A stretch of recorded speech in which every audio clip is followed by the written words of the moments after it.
नमस्कार, मी साटम. तुम्हाला माहिती असेल डाळीमध्ये किंवा वेगवेगळे पदार्थ आंबट बनवण्यासाठी जशी चिंच लागतात ना, तशी कोकणामध्ये आहे ना कोकम याचा उपयोग केला जातो. बघा, हे कोकम आहे, याचा उपयोग केला जातो.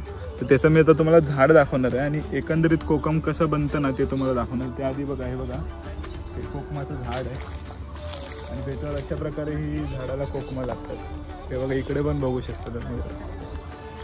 ह्याला रतांब्याचं झाड म्हणतात. त्याची पानं बघा अशी असतात.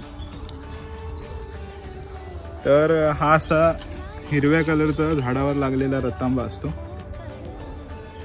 तर ह्याचा पण एक उपयोग आहे, ते नंतर सांगतो. तो नंतर थोडा पिकल्यावर असा होतो. पण आपल्याला कोकमांसाठी असा रतांबा लागतो. बघा, हा रतांबा आहे. तर हा रतांबा असा ही वरची गादी काढली जाते, त्याच्यानंतर असा हा फोडला जातो.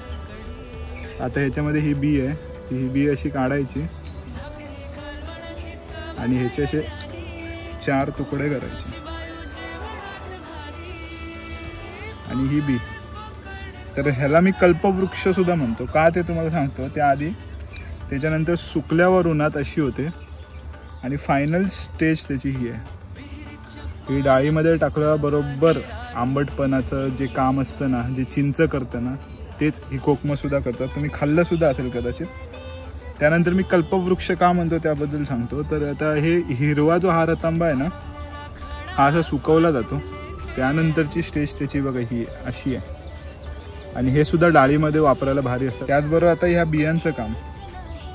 तर ह्या बिया मुठियाल म्हणजे जे सांधेदुखी असते ना लोकांना, त्याच्यासाठी वापरले जातात. त्यासाठी बघा, या बिया आहेत ना, त्या अशा राखेत ठेवल्या जातात आणि सुकवल्या जातात आणि त्यानंतर अशा प्रकारे बघा होतं. आणि या बियांमधनं जो रस निघतो त्याच्यापासून तुम्ही आगळ, कदाचित मच्छीला आंबटपणा येण्यासाठी लावलं जातं, ते आगळ ह्याच्यापासूनच बनवलं जातं.